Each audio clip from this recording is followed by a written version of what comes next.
No hyperspace signature appeared on Imperial scanners. No navicomputer miscalculation. No warning ripple through the Force that the Sith could immediately name. What arrived in the Outer Rim came from beyond the systems the galaxy understood, a mass so large, so dense, that gravity itself seemed to hesitate before acknowledging its presence. Space bent. Starlight fractured.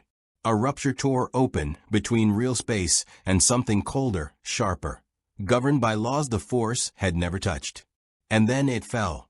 A colossal shape erupted from the distortion, trailing ionized fire and broken energy fields, crashing through the thin, orbital lanes of the barren moon Caris 9. The impact was seismic. The moon's crust fractured like glass beneath a hammer, sending shockwaves through dormant tectonic plates. Dust clouds climbed into the vacuum before collapsing back down, settling over a metallic titan half buried in stone. Optimus Prime lay still. His armor, scarred but intact, glowed faintly with failing energon conduits. Diagnostic systems flickered as foreign physics pressed against his internal structure. This galaxy felt wrong. Not hostile, but incompatible. Energon conversion struggled. His spark burned steady, but strained, as if submerged in a medium that resisted its every pulse. Slowly, deliberately, Optimus pushed himself upright. He stood taller than most Imperial walkers, his red and blue plating dulled by ash and lunar dust. Twin optics scanned the horizon, processing unfamiliar constellations, alien electromagnetic signatures, and a complete absence of Cybertronian space bridge echoes. No Autobots. No Decepticons. No familiar subspace harmonics. He was alone. Assessment, Optimus intoned, his voice deep, resonant, carrying across the dead plain. Spatial displacement confirmed. Origin, universe, unreachable. The Force rippled. Across the galaxy, sensitive beings paused mid-thought. On distant Coruscant, Darth Vader stiffened within his meditation chamber, gloved hand tightening unconsciously. Inquisitors across Imperial sectors felt a pressure they could not define. Something immense had arrived, yet it did not touch the Force as living beings did. It was a void where there should have been presence, and a presence where there should have been none. Optimus took his first step. The ground buckled. Before he could fully orient, Imperial probe droids crested the moon's horizon, their repulsor lifts whining as they locked onto the towering figure. Red photoreceptors adjusted. Data streamed back to orbiting star destroyers. Unidentified mechanical entity detected. One probe transmitted. Scale exceeds known combat platforms. Energy output unknown.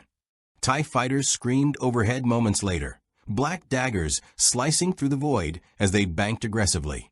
Orders crackled through Imperial channels. Contain, assess, neutralize if necessary. Optimus did not raise his weapon. He turned slowly, deliberately, optics tracking the incoming craft. He recognized the posture immediately. An empire built on fear, projecting dominance through overwhelming force. He had seen this pattern before across countless star systems. Unknown pilots, Optimus broadcast on open frequency, voice translated automatically by Imperial systems struggling to categorize his syntax. I am not your enemy. I seek no conflict. The response was immediate and predictable. Green blaster fire tore through the air, scorching his shoulder plating and detonating harmlessly against his reinforced frame. Optimus absorbed the impact, internal systems compensating, energon reserves dipping slightly. Confirmation. An Imperial officer barked from orbit. Hostile entity confirmed. Engage. Optimus sighed, not audibly, but in the subtle shift of his posture. So be it. He moved. With impossible speed for his size, Optimus pivoted, raising his ion blaster.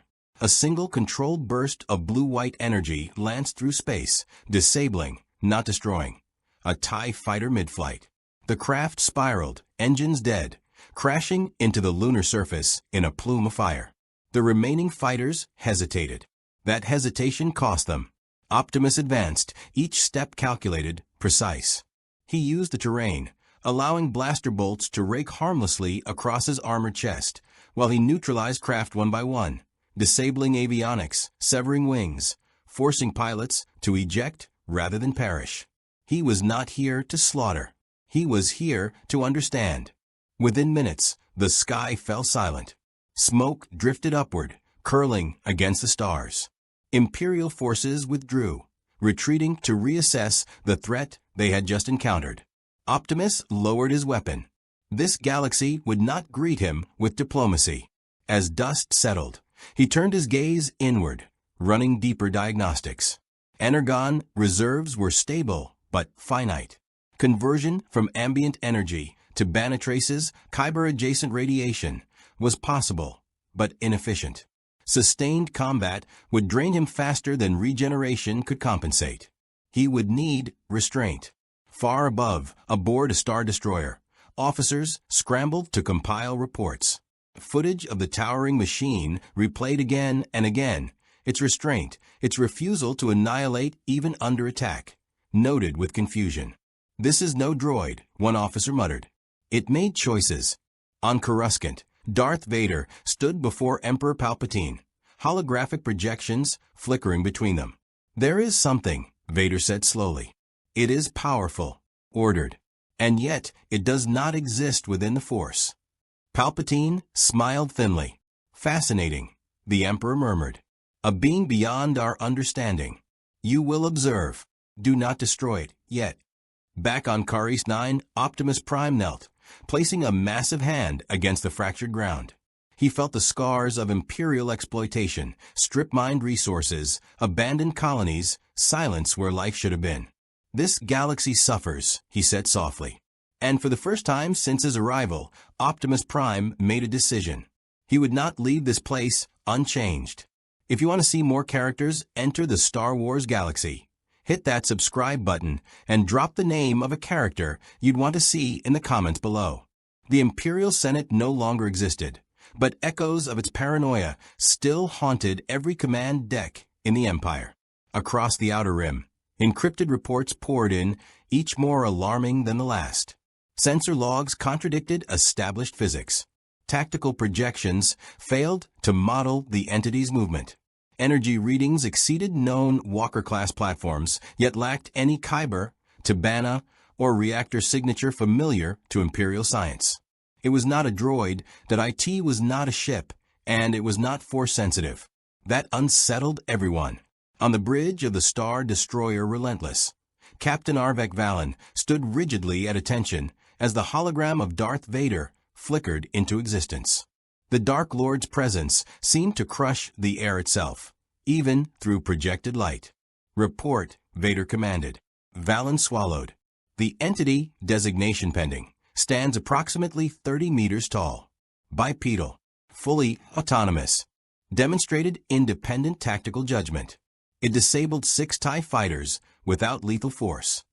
Vader's helmet tilted almost imperceptibly.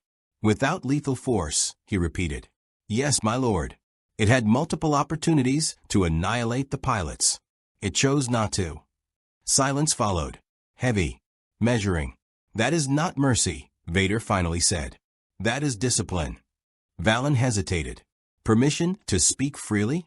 Vader's mask turned fully toward him. "Granted." "It fights like a general," Valen said. "Not a berserker. It advances only when provoked. Withdraws once objectives are met. It doesn't seek dominance, it seeks order." The word lingered. Order. Vader dismissed the hologram without another word. Across the galaxy, similar conclusions were being drawn and misinterpreted. Imperial analysts classified the newcomer as a strategic destabilizer. The Emperor, however, saw something else entirely. A rival philosophy. On Caris 9, Optimus Prime remained motionless atop a fractured ridgeline, watching Imperial forces retreat into orbit. His sensors tracked their departure paths, hyperspace vector alignments, and command hierarchies. He understood empires intimately, their methods, their weaknesses. He had no intention of chasing them. Instead, he transformed. Metal shifted with thunderous precision, components folding and realigning into his Cybertronian vehicle form. In this state, energon expenditure decreased by nearly 30%. He rolled across the moon's scarred surface, scanning abandoned mining facilities, broken habitats, signs of forced labor long since erased. This world was stripped and discarded, Optimus observed. A familiar pattern. He followed the trail outward, toward space.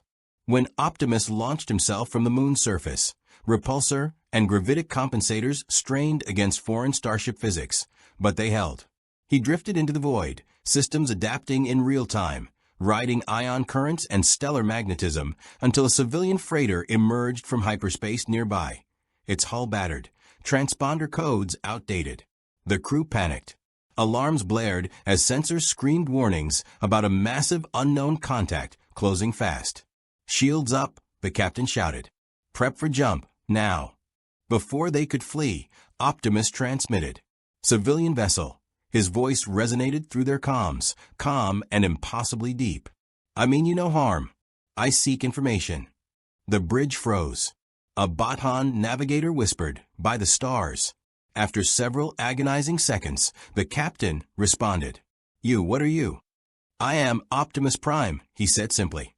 "Leader of the Autobots." "I am displaced." The captain exhaled slowly. "You picked the wrong galaxy to get lost in." Over the next several minutes, Optimus listened. He absorbed the story of imperial occupation, of systems crushed beneath taxation and fear, of a rebellion whispered but rarely seen. He learned of the Jedi, guardians turned myths, and of an empire that claimed order while sowing despair. "This empire believes fear creates peace," Optimus said. The captain snorted bitterly. "Fear keeps people quiet. That's not peace." Optimus agreed. He did not board the vessel. He did not ask for aid. He simply thanked them and turned away. But he did not go unnoticed.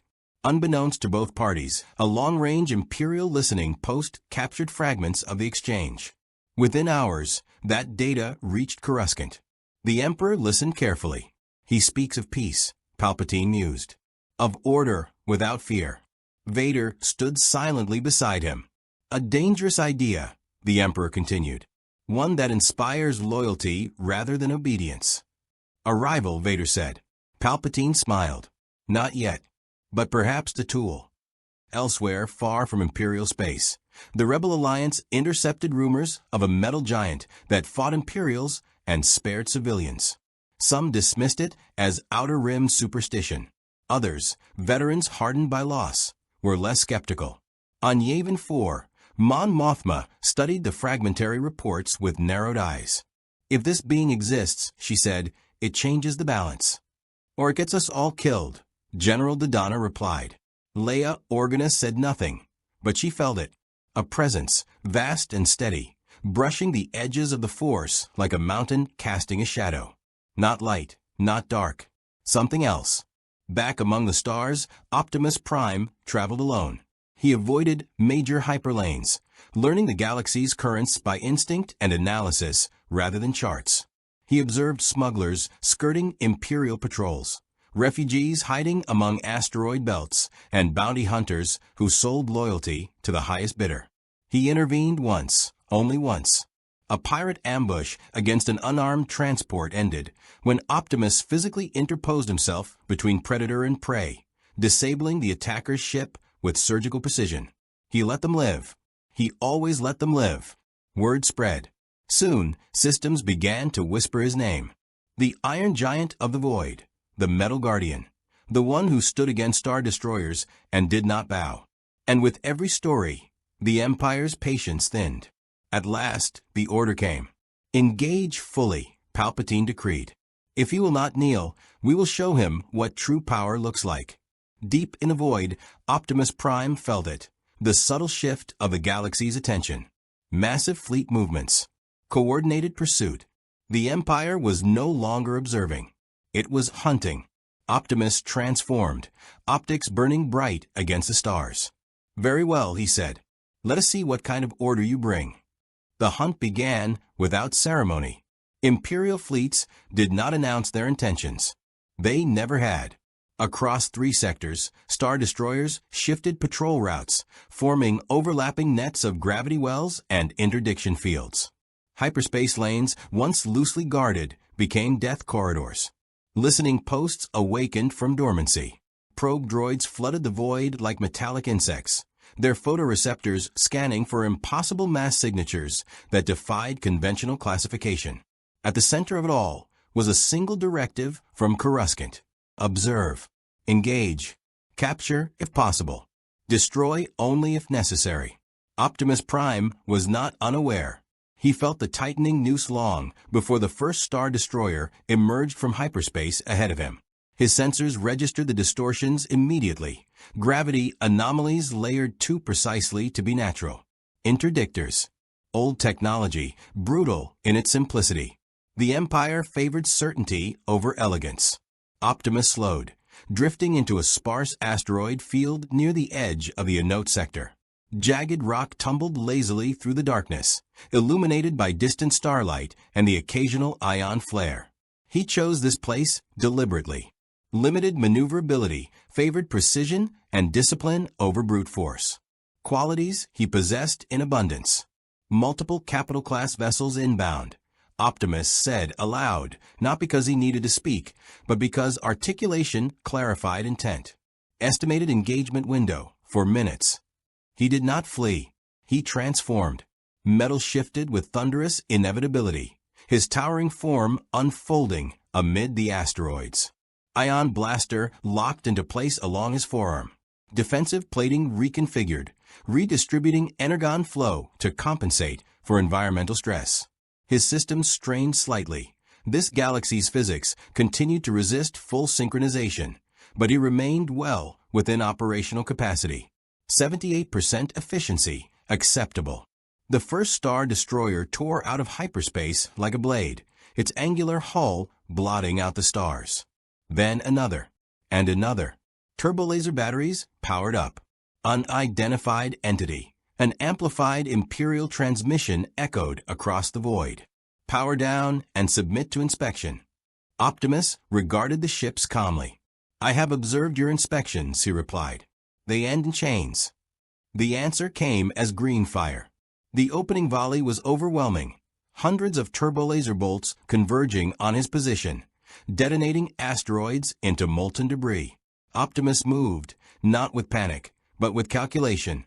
He advanced into the storm, using shattered rock as cover, timing his movements between firing cycles, reading the rhythm of Imperial gunnery crews trained to fire by doctrine rather than intuition. He returned fire sparingly. Each shot was measured. Ion pulses struck sensor arrays, shield projectors, communications dishes. He was not trying to win the battle. He was trying to teach them something. On the bridge of the lead Star Destroyer, officers shouted in confusion as systems failed one after another, not catastrophically, but selectively. He's targeting subsystems, a lieutenant cried. Precision strikes. That's impossible, the gunnery officer snapped. He's not even inside minimum targeting range. Yet the evidence glared on every console. Optimus Prime leapt.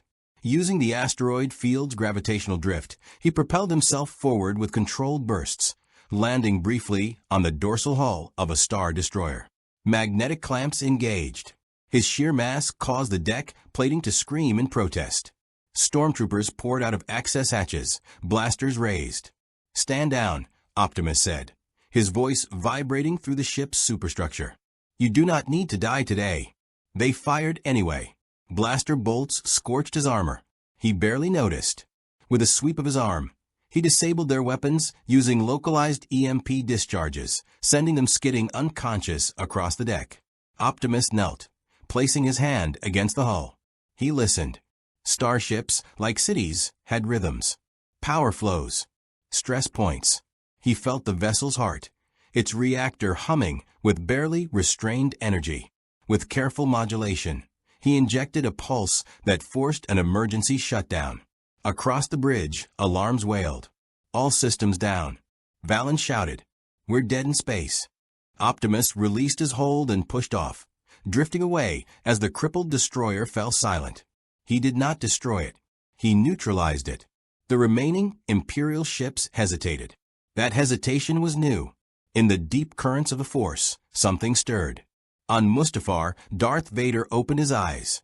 He felt it clearly now, not a void, but a weight. a presence that did not bend the Force but resisted it, like a mountain against the tide. It was disciplined, controlled, unyielding. "A general," Vader murmured. Palpatine's voice echoed from the shadows. "And generals can be broken." "Send me," Vader said. The Emperor smiled. The battle ended as suddenly as it began. Optimus withdrew before reinforcements could arrive, vanishing into the debris field and slipping beyond Imperial sensor range using passive drift rather than hyperspace. He knew the Empire would adapt. They always did. But so would he. He traveled next to neutral space, worlds abandoned by both Empire and Rebellion, forgotten systems where life endured without banners. There, he encountered Mandalorians. The first meeting was violent. A patrol of Mandalorian warriors mistook him for an Imperial superweapon and attacked without warning, rockets slamming into his chest, concussion waves rippling across his frame. Optimus responded instinctively, disarming them with non-lethal force, pinning them without crushing Beskar armor. They stared up at him in stunned silence. "You fight like a Mandalorian," their leader said finally. "But you don't kill." "I fight to protect," Optimus replied. "Not to dominate." That earned him something rarer than alliance: respect. From the Mandalorians, Optimus learned of honor-bound conflict, of creeds forged in resistance to Jedi and Sith alike. From smugglers, he learned how the Empire strangled trade. From refugees, he learned what fear truly cost. And slowly, painfully, Optimus understood the truth. This galaxy did not need another weapon. It needed an example. That realization drew the Empire's ultimate enforcer closer. When Darth Vader finally arrived, he did not bring a fleet. He brought himself. Their first encounter happened on a ruined world, its cities reduced to skeletal towers beneath a red sky. Ash drifted like snow as Optimus Prime stood amid the wreckage, helping survivors evacuate before Imperial forces could return. The air grew cold. Optimus turned. A black-clad figure approached through the smoke, cape stirring, mechanical breath rasping like a dying star. "You interfere in matters beyond your comprehension," Vader said. Optimus met his gaze evenly. "I have heard that excuse before." The Force surged. For the first time since his arrival, Optimus felt pressure, not physical, but conceptual. Vader reached for him, attempting to crush, to dominate, to bend. The Force met resistance. Not immunity, resistance. Optimus staggered, but did not fall. "You rely on fear," Optimus said, bracing himself. "And fear is fragile." Vader ignited his lightsaber. "Then break," he commanded. The clash that followed would echo across the galaxy. The first true collision between Optimus Prime and Darth Vader did not begin with violence. It began with silence. Ash drifted through the ruined city like the remains of a burned history, settling on broken towers and shattered transparasteel. The survivors had already fled. Optimus had made sure of that, leaving only echoes behind. The world itself seemed to hold its breath as the two figures faced one another across the plaza. One was a machine forged for leadership, towering and radiant even beneath battle scars. The other was a man entombed in darkness, sustained by rage, his very existence a wound in the Force. Darth Vader moved first, but not forward. He tested. The Force surged again, stronger this time, more deliberate. Invisible pressure wrapped around Optimus Prime's limbs, tightening like a vice. Stone cracked beneath Optimus's feet as the plaza's surface buckled under the strain. Vader expected resistance to shatter. It didn't. Optimus felt the Force now more clearly than ever, not as an enemy, but as a current attempting to impose will. His systems screamed warnings as localized gravitational distortions strained his internal framework. Actuators groaned. Stabilizers flared. Yet he remained upright. "You are strong," Vader admitted, his voice distorted yet unmistakably intrigued. "But strength without submission is irrelevant."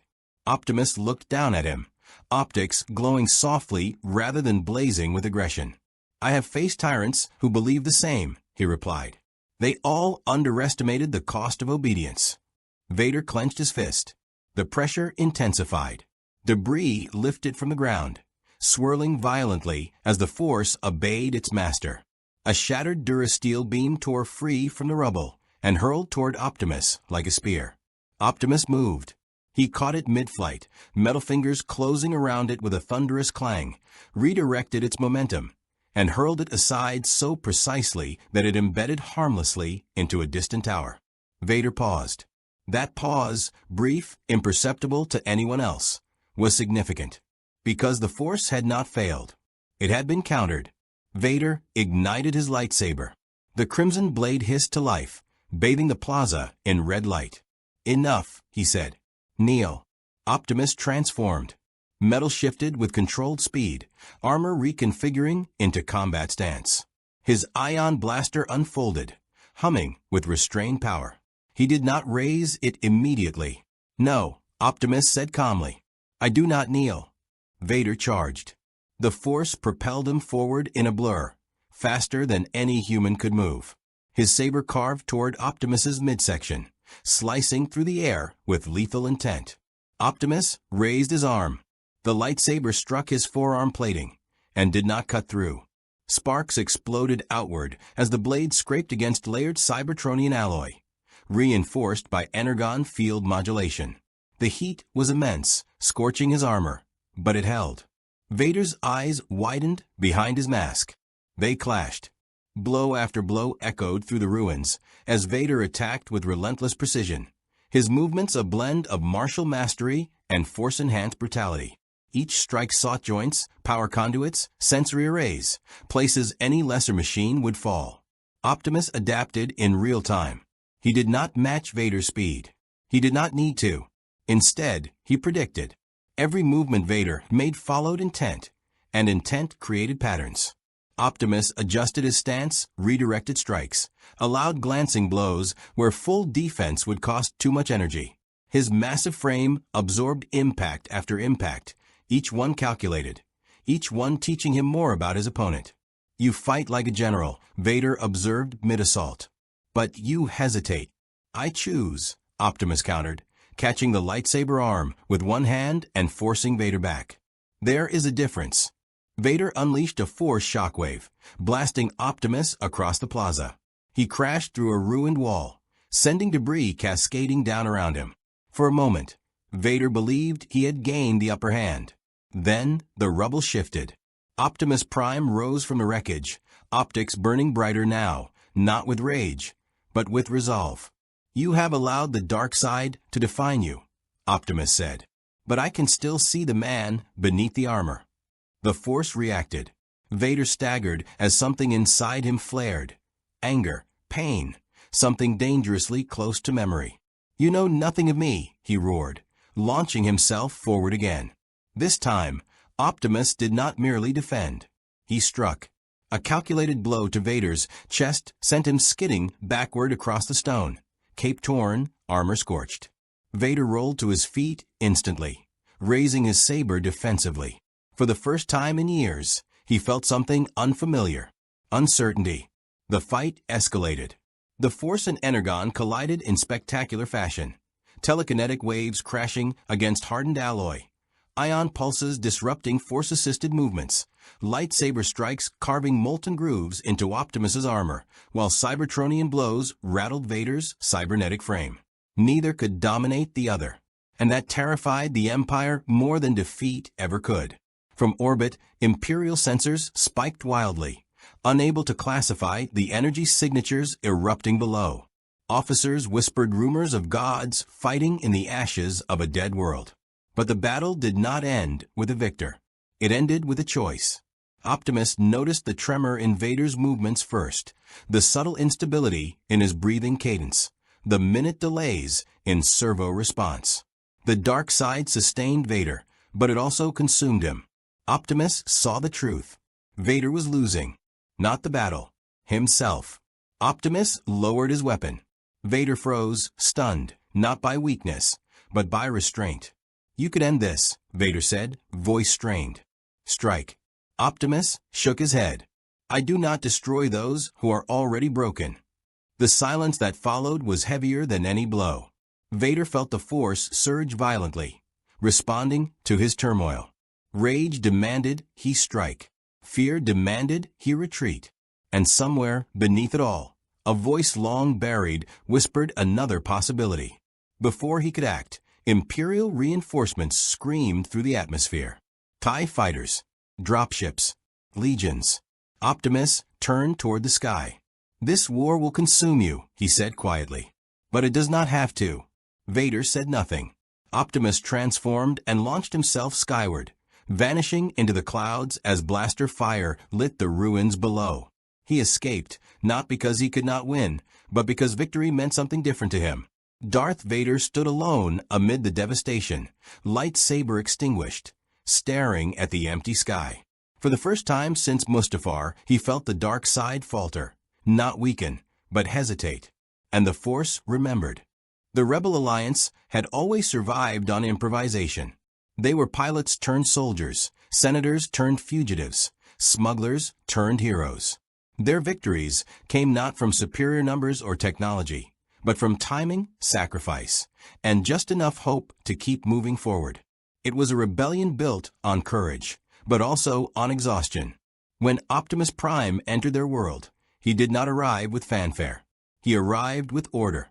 The first official contact occurred on a moon hidden deep within the outer rim, a temporary alliance staging ground carved into stone and shadow.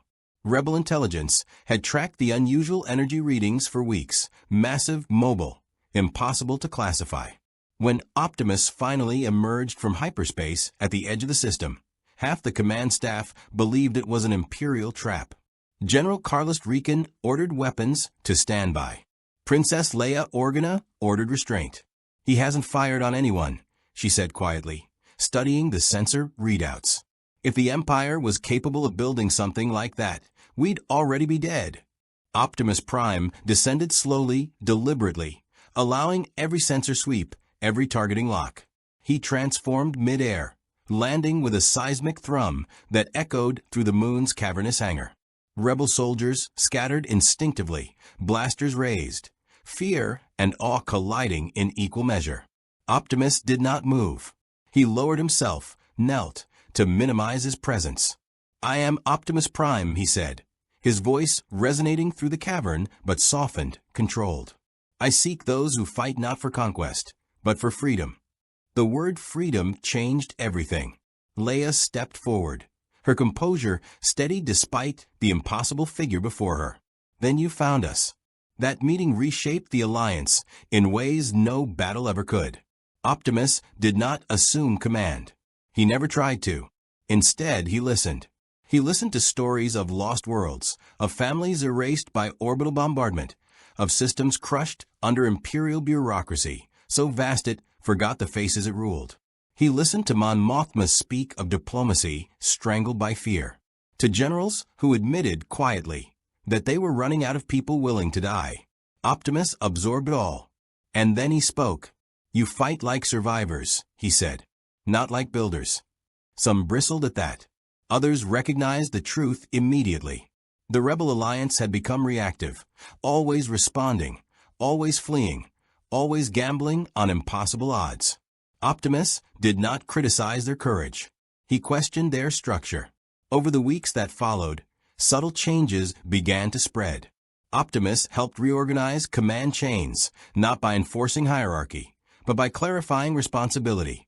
He introduced redundancy protocols inspired by Cybertronian war doctrine, ensuring no cell could collapse if a leader fell.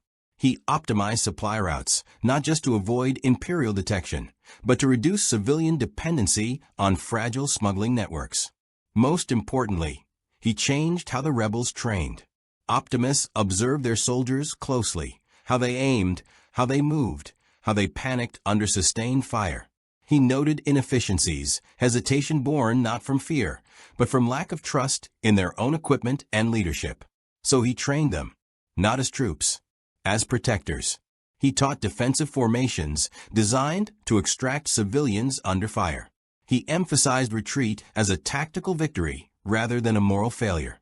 He showed pilots how to fly not just aggressively, but cooperatively, covering blind spots, anticipating enemy doctrine instead of reacting to it. Wedge Antilles later described it best. He didn't teach us how to fight harder. He taught us how to fight smarter and how to survive doing it. The Alliance began winning battles they weren't supposed to win, not through overwhelming force, but through denial. Denying the Empire clean victories. Denying them fear. Denying them certainty. Imperial commanders grew frustrated. This is not standard rebel behavior, one officer complained after an ambush collapsed with minimal casualties. They're disengaging before we can trap them. They're learning, another muttered. The Empire was right, and it terrified them. But Optimus's greatest impact wasn't tactical. It was symbolic. Stories spread. A giant who stood between civilians and walkers on Quat's outer colonies. A metal guardian who absorbed orbital fire long enough for evacuation ships to escape. A being who spoke of unity not as ideology, but as obligation. To the galaxy's oppressed, Optimus Prime became something new. Not a Jedi, not a general, not a god. A constant. The Empire couldn't frame him as a terrorist. He didn't strike civilian targets. He didn't destroy infrastructure unless absolutely necessary. He didn't disappear after attacks. He stayed until people were safe. Holovid smuggled across systems showed him standing amid rubble, lowering himself to speak to children, helping rebuild shelters with hands that could shatter starships. Hope became harder to suppress. Within the Alliance, tensions inevitably arose. Some commanders argued that Optimus was too visible, that his presence painted a target on every operation. Others worried he was becoming a symbol too powerful, one the rebellion might grow dependent on. Optimus addressed those fears directly. "I will not always be here," he told the High Command. "And if your victory depends on me, then it is already hollow." That honesty earned him trust. Even skepticism softened. Luke Skywalker was the last to arrive. Their meeting was quiet. Luke sensed Optimus before he saw him. A pressure in the Force unlike anything he had ever encountered. Not dark, not light, simply present.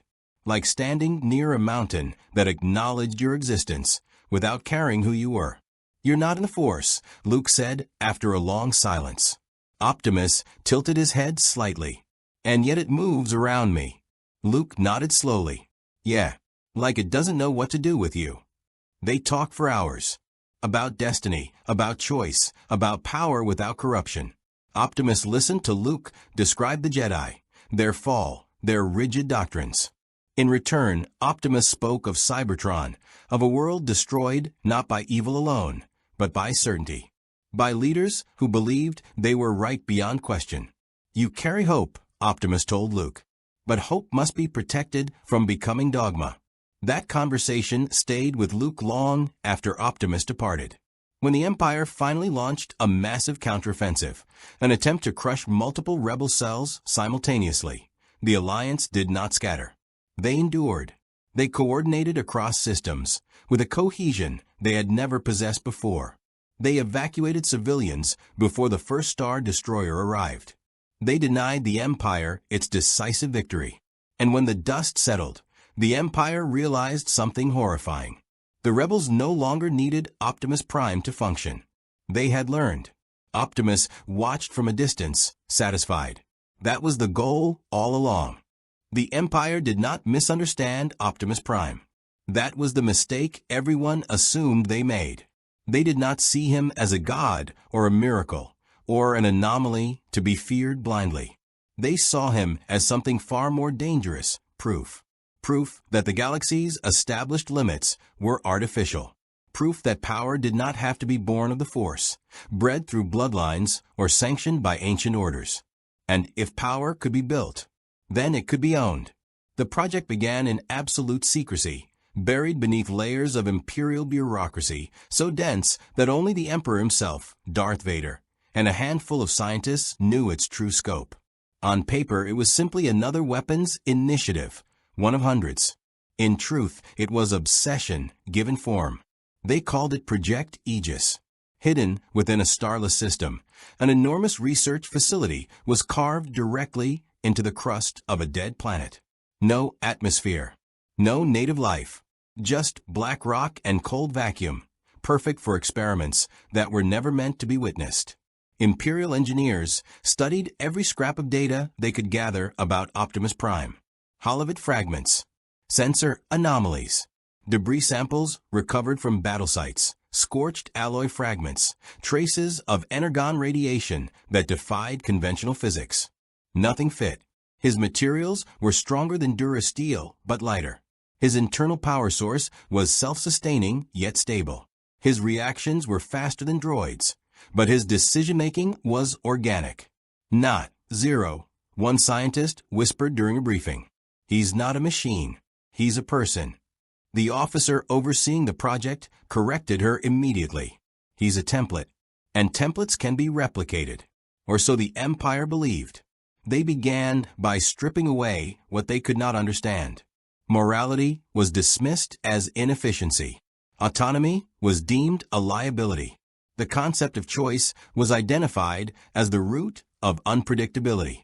What they wanted was Optimus Prime's power, without his restraint. The result was the Imperial Titan. It stood nearly as tall as Optimus, forged from layered durasteel and experimental alloys infused with dark side amplified kyber matrices. Its reactor was not stable. It was angry, fed by constant energy input and reinforced by Sith alchemy.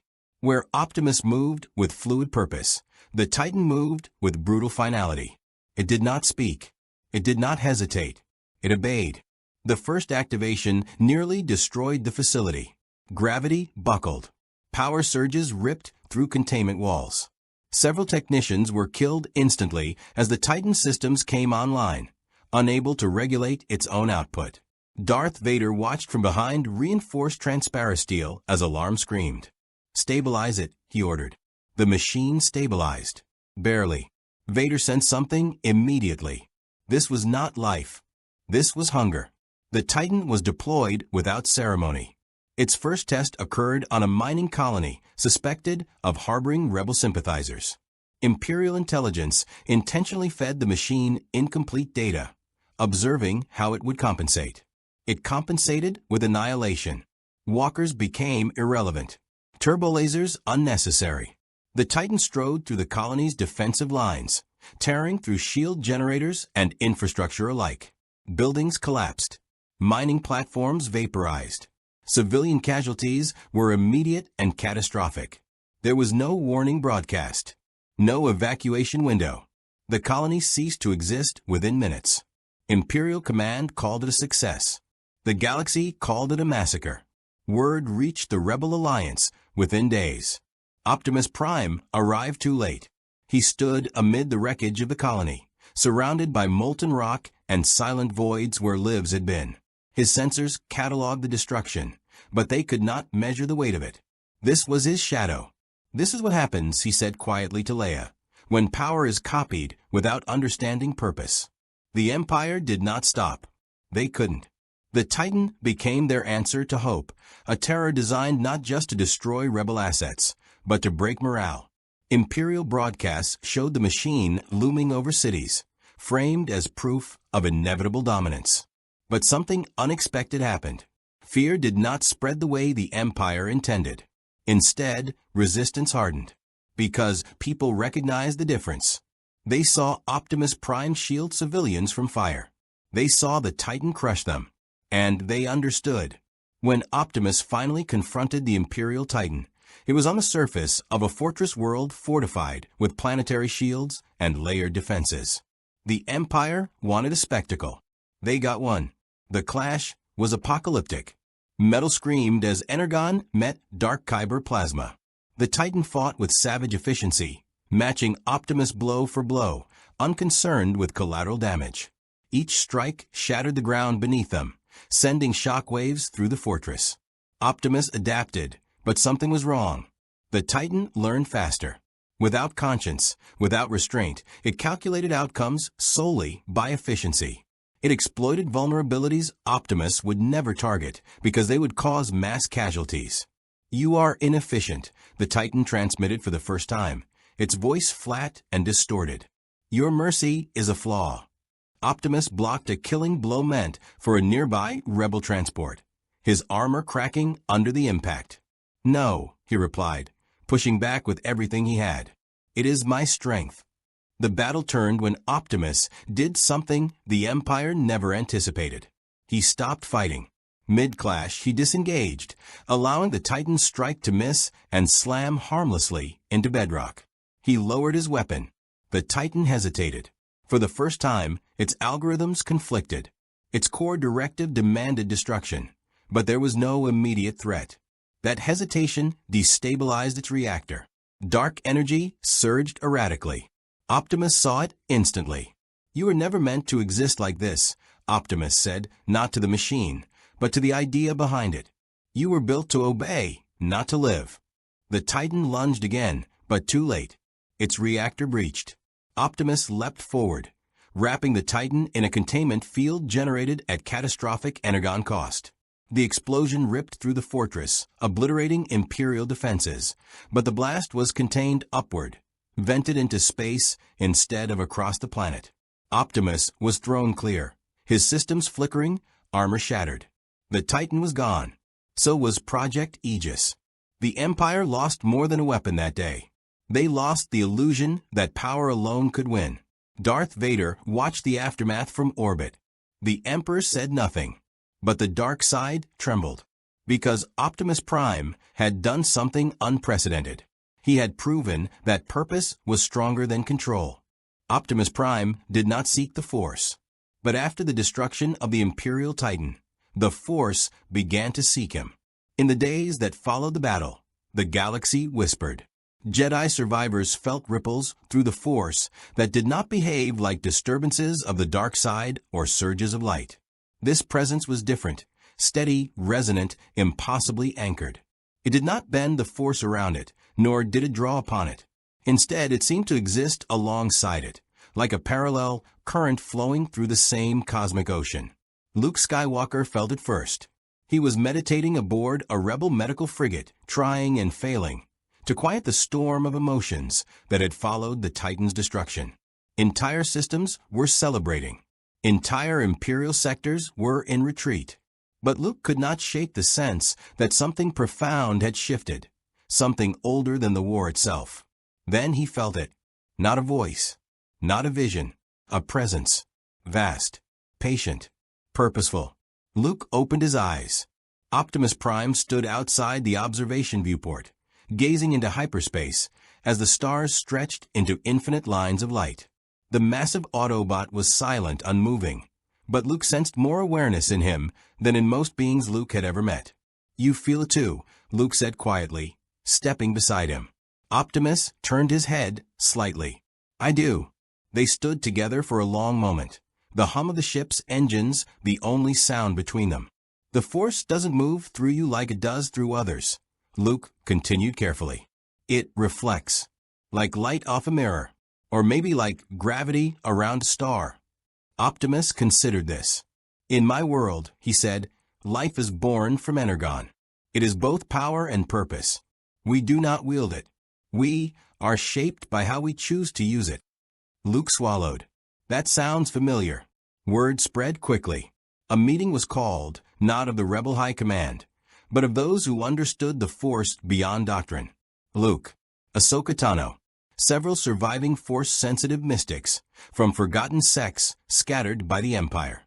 Even a reclusive Night Sister emissary arrived under truce, her presence tolerated only because of Optimus.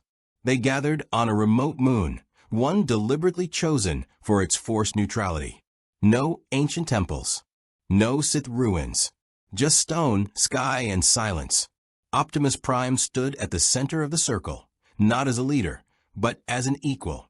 The discussions that followed were unlike anything the galaxy had seen. Ahsoka spoke of balance, not as light versus dark, but as choice and consequence.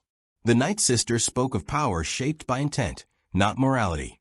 Luke spoke of hope and the danger of repeating the Jedi Order's mistakes. And Optimus listened. When he finally spoke, every being in the circle felt the weight of it. "The Force is not ownership," he said. "Nor is it destiny. It is relationship. You do not command it. You answer to it." The Night Sister narrowed her eyes. "You speak as if you understand it better than we do." Optimus met her gaze without hostility. No, I speak as one who has seen power destroy itself when it forgets why it exists. Silence followed. Then something extraordinary happened. The Force responded. Not with lightning, not with visions, but with stillness. For the first time since the rise of the Empire, the Force did not feel divided. Not light, not dark, just present, vast, patient, watching. Luke gasped softly. Ahsoka closed her eyes, tears slipping down her cheeks. This is what it was supposed to feel like, she whispered. The implications were staggering. Optimus Prime was not Force-sensitive in the traditional sense. He could not perform telekinesis or mind tricks. He did not hear the will of the Force whispering futures into his thoughts. Instead, he acted as a harmonic anchor. Where he stood, the Force stabilized. Where he fought, the dark side weakened, not through suppression, but through exposure. Rage burned itself out against his unyielding restraint. Fear lost its grip when faced with his unwavering presence. The Jedi had trained warriors. The Sith had cultivated conquerors. Optimus Prime embodied something neither had fully grasped. A guardian who did not need the Force to uphold its ideals. This terrified the Emperor. Palpatine felt it through the dark side, like a fault line opening beneath his throne. His entire philosophy was built on domination, of self, of others, of reality itself. The existence of a being who could diminish the dark side's influence without wielding the light was an existential threat. He summoned Vader. This machine must be destroyed, the Emperor hissed. Not defeated, not studied, erased. Vader said nothing, but conflict churned within him. Because Vader, more than anyone, understood what Optimus represented. A path where power did not demand sacrifice of self. A path Anakin Skywalker had once sought and failed to walk. The Emperor escalated. Entire fleets were redirected. Inquisitors were unleashed. Dark side experiments were accelerated beyond safety. Worlds suspected of harboring Optimus were punished brutally. The galaxy burned louder, and Optimus Prime made a choice. He would no longer react. He would act. Against the advice of rebel leadership, Optimus departed alone, transmitting a message across Imperial frequencies. It was not a threat. It was a statement. I will come to you, Optimus Prime declared. Not to rule, not to destroy, but to end this war of fear. Imperial space convulsed. Systems locked down. Traps were laid. Entire sectors became killing fields. But wherever Optimus traveled, something remarkable occurred. Stormtroopers hesitated. Officers questioned orders. Entire garrisons surrendered, not out of fear, but because something in Optimus's presence made lies feel unbearable. The Force was no longer just reacting to the conflict. It was judging it. Luke sensed it from across the stars. Ahsoka felt it. Even Palpatine did, though he would never admit it. The galaxy was no longer asking who would win. It was asking who deserved to. And that realization terrified every tyrant who had ever claimed destiny as their right. Optimus Prime approached the heart of Imperial power, not as a conqueror, not as a savior, but as a test the galaxy had never faced before. One that neither Jedi nor Sith were prepared to answer. The galaxy had reached a moment it did not recognize, but the Force did. Optimus Prime's advance toward the core worlds was not a campaign in the traditional sense. There were no massive fleet engagements, no decisive battles announced across the holonet. Instead, his presence moved like a pressure front through Imperial space, unseen but undeniable, changing the behavior of everything it touched. Star destroyers stood down without firing. Planetary governors delayed executions. Entire security bureaus quietly erased arrest warrants. None of it was ordered. None of it coordinated. It simply happened. The Force bent not toward Optimus Prime, but around him, as if reality itself was adjusting to accommodate a being who operated on principles deeper than alignment. Light and dark alike felt diminished in his wake, not weakened, but exposed, stripped of their absolutism. That frightened those who thrived on certainty. Darth Vader intercepted Optimus Prime above a gas giant whose turbulent storms mirrored the conflict boiling inside him. The Emperor had demanded the confrontation. Vader had obeyed, but not without his own reasons. The two figures faced each other amid lightning and swirling clouds, one a towering construct of metal and purpose, the other a silhouette of armor, rage, and pain. "You should not exist," Vader said, igniting his lightsaber. The red blade cast violent reflections across Optimus's damaged armor. "You unravel the order of things." Optimus did not draw a weapon. "I exist because your order failed," he replied calmly, "and because the galaxy deserves a choice beyond domination or submission." The Force screamed. This was no ordinary confrontation. The dark side surged around Vader, amplified by the Emperor's distant focus. Lightning crackled through the clouds, drawn to the clash of philosophies more than the clash of steel. Vader struck. The impact was seismic. His lightsaber carved into Optimus's shoulder plating, molten metal spraying into the storm. Optimus staggered, but did not fall. He countered with a precise, controlled blow that sent Vader skidding across the platform they stood upon. "You fight with restraint," Vader growled. "That is weakness." Optimus advanced, each step deliberate. Restraint is what keeps power from becoming tyranny. Their battle was not merely physical. Vader attacked with the Force, crushing pressure, telekinetic force meant to collapse Optimus's internal systems. But the pressure diffused, sliding around Optimus like water around a mountain. For the first time in decades, Vader felt resistance that was not defiance, but refusal. Optimus did not oppose the Force. He denied it a place to root.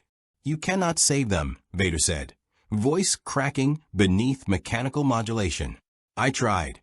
Optimus paused. "I am not here to save the galaxy," he said softly. "I am here to remind it what it chose to forget." That hesitation cost him.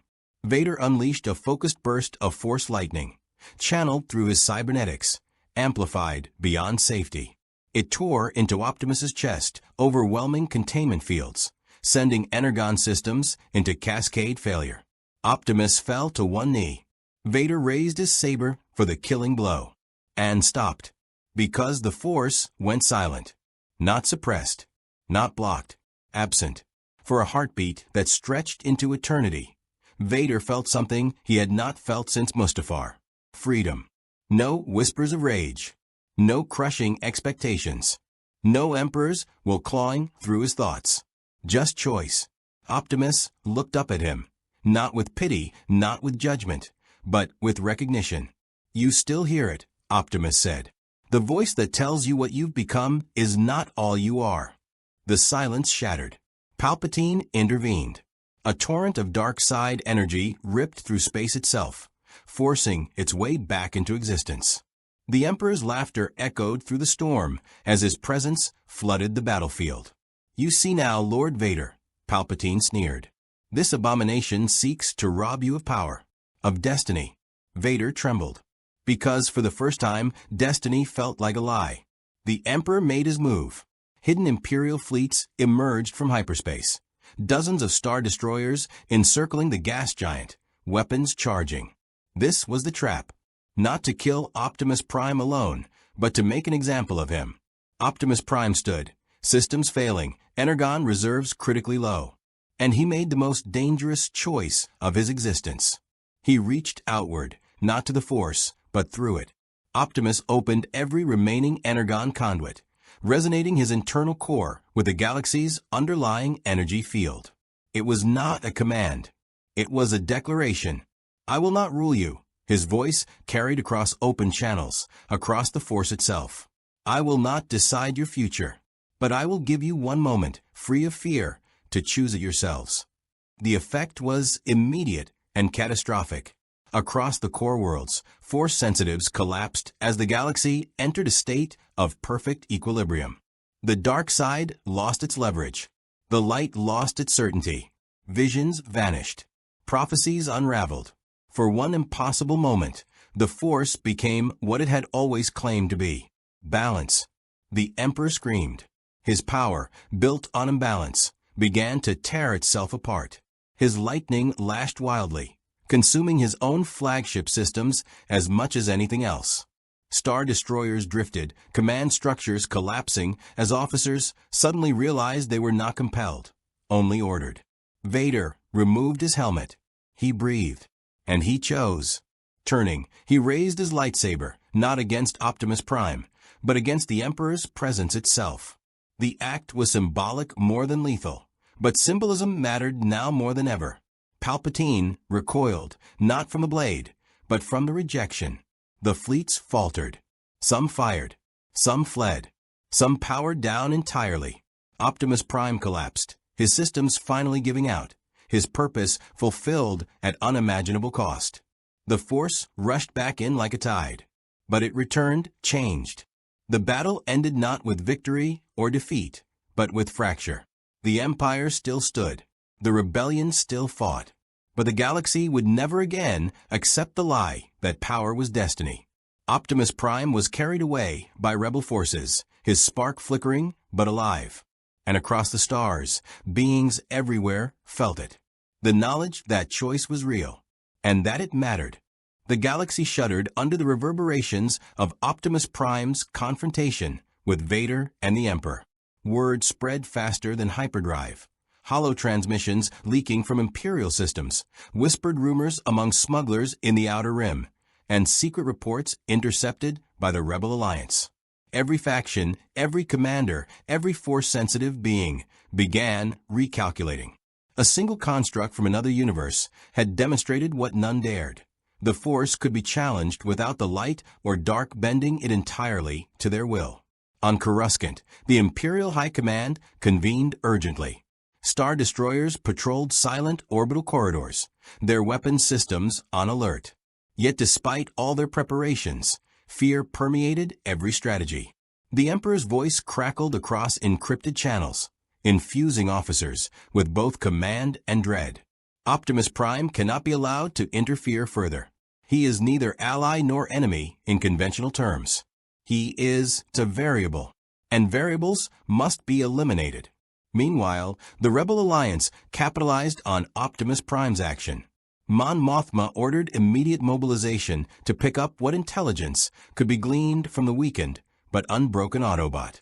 Leia Organa, now leading her own contingent in a daring reconnaissance mission, felt the weight of unprecedented opportunity. If Optimus Prime could defy Vader and shake the Emperor's influence, even temporarily, then the rebellion had a strategic lever they had never dreamed of. The question was, how to deploy it without losing him entirely. Optimus Prime, in stasis aboard a rebel cruiser, ran internal diagnostics. His systems were heavily damaged from the sustained force-tied assault and the overload of energon channels used to create the temporary balance. But even in this state, his mind, part artificial intelligence, part strategic consciousness, began to simulate possibilities. The galaxy had shifted fundamentally.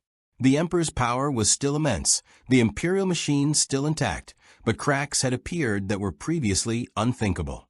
And more critically, he had seen Vader hesitate, reconsider, even rebel internally. That hesitation was a fulcrum waiting to be leveraged. The Emperor, aboard the Executor's successor ship, responded to the incident with unprecedented ferocity. Utilizing Sith alchemy, the dark side infused his experiments in cybernetic augmentation. He prepared an assault designed not merely to destroy Optimus Prime, but to exploit the construct's unfamiliarity with the Force. Imperial scientists theorized that a resonance amplifier, synchronized to midi-chlorian fluctuations, could destabilize his systems. It was a gamble, potentially lethal to Imperial forces themselves, but Palpatine saw no alternative. Optimus Prime could not be allowed to continue reshaping the galaxy's power equations. Across multiple sectors, Imperial Inquisitors were dispatched. Their orders were clear: neutralize the Autobot, recover or destroy him, and eliminate any faction aligning with him. Shadowed by stealth-class star destroyers and elite TIE interceptors, the Inquisitors moved like phantoms, striking at supply convoys, rebel bases, and independent worlds that dared shelter him. Each encounter tested the limits of Optimus Prime's diminished systems, and yet, despite the pressure, he endured. His capacity to analyze and adapt surpassed even the Empire's expectations. Every move he made was precise, almost preternatural, sometimes bordering on what Force-sensitive beings would describe as precognition. Vader remained conflicted. He had tasted the taste of freedom from the Emperor's complete domination, even if briefly. Yet the dark side still coursed through him like wildfire, demanding control, demanding action. The duel with Optimus Prime had left his armor scarred, his breathing uneven, his mind restless. More importantly, he realized the construct represented a moral and philosophical dilemma, a being of pure principle, incorruptible, and yet undeniably potent. To eliminate him entirely would reaffirm the Emperor's dominion, but to allow him to survive, even temporarily, risked empowering forces the Sith had never anticipated. As these political, strategic, and philosophical calculations unfolded, Optimus Prime's AI reached one conclusion. He could not merely react. He had to act decisively. And his choice was to bring the galaxy's disparate factions into direct confrontation, not to dictate the outcome, but to force clarity. A holographic projection of multiple star systems, Imperial fleet positions, and known rebel strongholds spread across the command center of the captured cruiser. With methodical precision, he outlined a plan that relied not on brute force, but on timing, leverage, and the strategic exploitation of human and non-human psychology. The first step was a distraction. Rebel forces coordinated with local planetary militias to feint major assaults against isolated Imperial outposts. Meanwhile, small strike teams infiltrated Imperial communication relays, feeding misinformation and creating uncertainty within the fleet. Optimus Prime's calculations predicted that this would force the Emperor's hand. If Palpatine moved too quickly, he risked destabilizing the entire chain of command. Too slow, and the rebellion's position would be compromised. Timing, as always, would be everything. Meanwhile, Vader made a choice that would forever redefine his legacy. Against the Emperor's directives, he communicated privately with Optimus Prime. Through coded transmissions encrypted in layers only a Force-sensitive and a super-intelligent AI could decode, he offered collaboration, partial, limited, but genuine. Vader did not trust the rebellion. He did not trust the construct, but he recognized the necessity of an ally capable of enduring and countering the Emperor's full wrath. For the first time in decades, Vader exercised initiative entirely on his own terms. The ensuing campaign was unconventional. Unlike typical Star Wars battles of overwhelming firepower, this was a game of precision, intelligence, and unpredictability. Small skirmishes erupted, not across entire star systems, but in surgical strikes against critical nodes of power. The Emperor's forces, accustomed to strict hierarchy and predictable compliance, struggled to adapt. Droid armies misfired. Stormtrooper battalions hesitated. Even the Sith Lords under Palpatine's command found themselves questioning their assumptions. Optimus Prime had introduced a new variable, one that the Emperor could neither dominate nor ignore. At the heart of this strategic chaos, Optimus Prime himself remained partially offline. Each decision, each projection, consumed precious energon reserves. And yet, in those rare moments of operational clarity, he inspired allies and even adversaries to act in ways they had never imagined. Force-sensitive rebels discovered courage and initiative previously suppressed by fear. Imperial officers began questioning orders. Even Vader, shadowed in guilt and rage, made choices that would ripple across the galaxy for decades. The climax of this calculated campaign occurred near the unknown regions, where a previously uncharted hyperspace lane intersected Imperial supply routes. Optimus Prime led a joint strike, not as a commander issuing orders, but as a coalescing presence around which disparate factions could act. The battle itself was chaotic. Star destroyers engaged rebel frigates, TIE squadrons clashed with nimble corvettes, and droid armies attempted landings on unprepared worlds. Yet through it all, Optimus Prime moved with clarity, his actions precise, his presence almost mythic. In every engagement, he inspired not fear alone, but respect. Finally, Palpatine intervened directly, sending a personal envoy of dark side acolytes, including Inquisitors, Sith apprentices, and experimental cybernetic warriors. This confrontation was inevitable, and when it came, it tested everything Optimus Prime had left. Systems critically damaged, energon reserves near depletion. He faced the full spectrum of dark side aggression, combined with technological enhancements designed to exploit his unfamiliarity with force mechanics. The outcome was uncertain, but Optimus Prime had anticipated every possibility. The galaxy watched as a being from another universe reshaped events in ways no prophecy could have predicted. The Emperor's endgame, a plan spanning decades of manipulation and tyranny, faced disruption not from internal rebellion alone, nor from Jedi or Sith mastery, but from pure principle manifest in metal, fire, and unyielding purpose. And in that crucible, the boundaries of the Force, morality, and destiny itself were tested. The battle in the unknown regions left the galaxy irrevocably changed.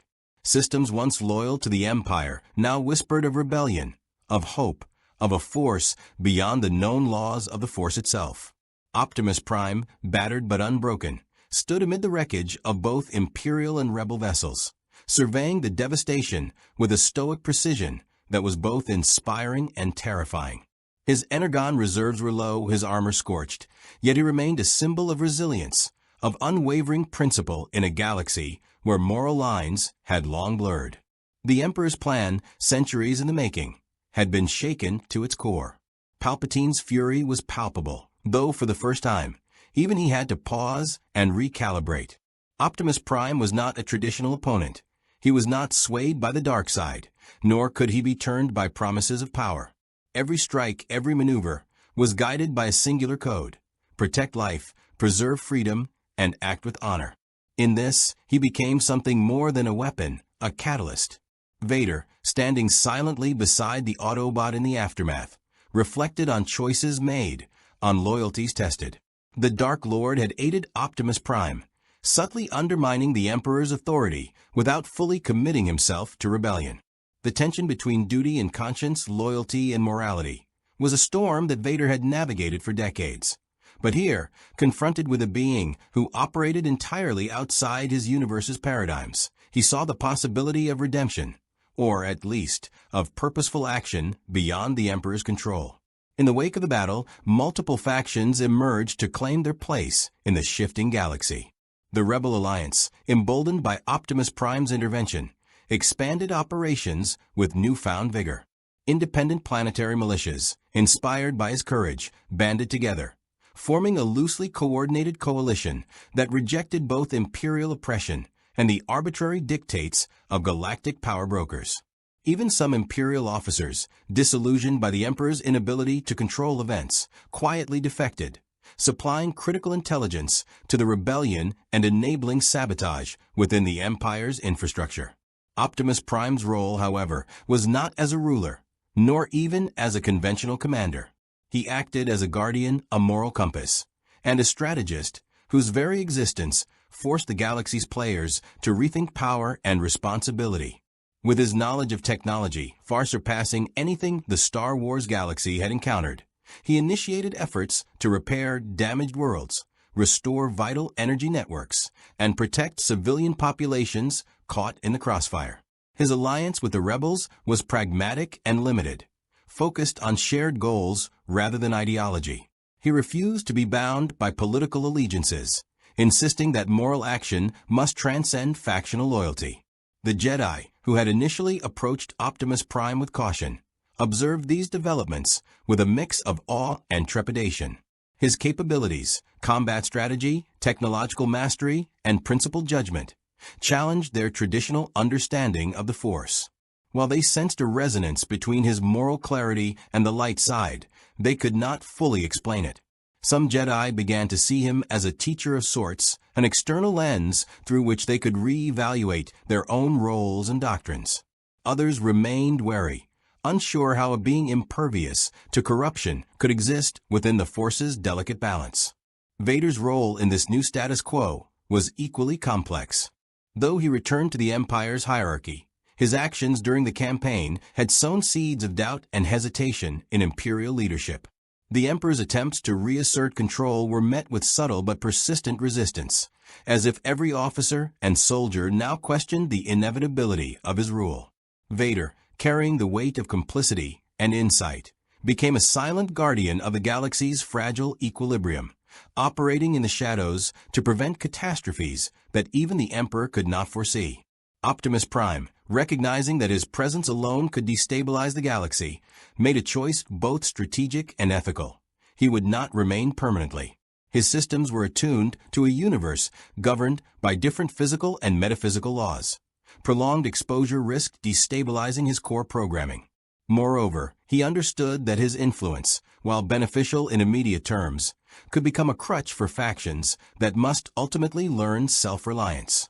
Using the last of his energon reserves, he initiated the construction of a transdimensional portal capable of returning him to his universe, or at least creating a stable conduit between worlds. The final act of his campaign was less a battle than a lesson.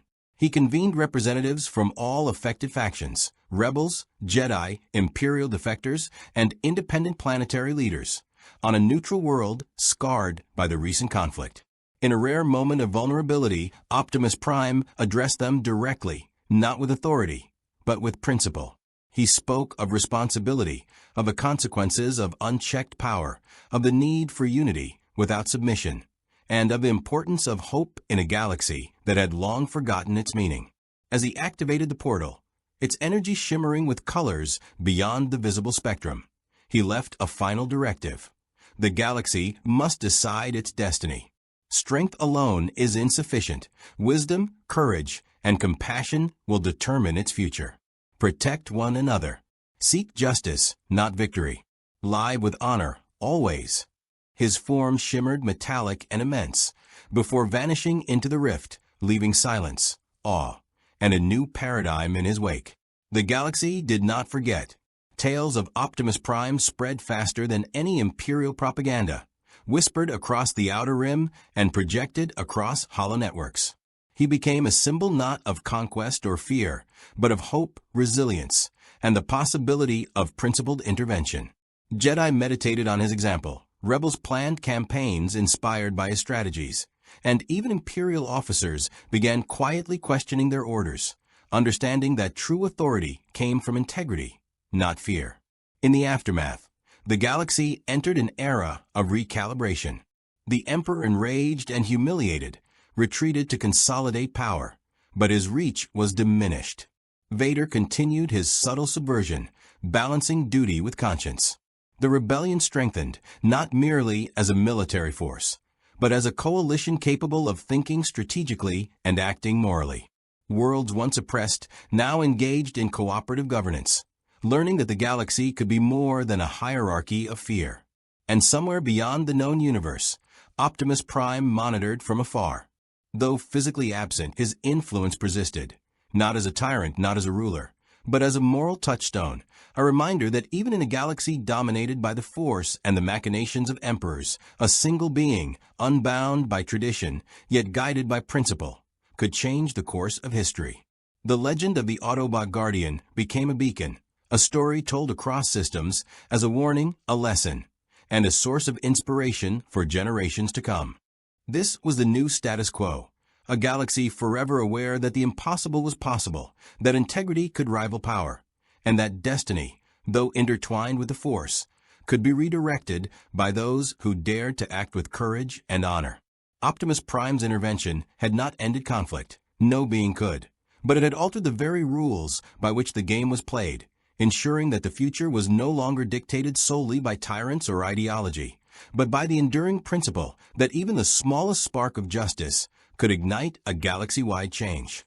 Optimus Prime's arrival in the Star Wars galaxy reshaped the balance of power in ways that no Jedi prophecy or Sith manipulation could have foreseen. His intervention demonstrated that courage, moral clarity, and principled action could rival even the most entrenched forces of tyranny. Factions were forced to reassess loyalties, strategies, and philosophies, while individuals, heroes, soldiers, and civilians alike, found new inspiration in his presence. Though he departed the galaxy, the consequences of his actions persisted. The rebellion became stronger, imperial structures were destabilized, and even Vader experienced a glimpse of a path beyond the dark side. The galaxy had glimpsed the power of a being who operated beyond the binary of light and dark, yet embodied the highest principles of both. Optimus Prime's legacy was more than victories or battles.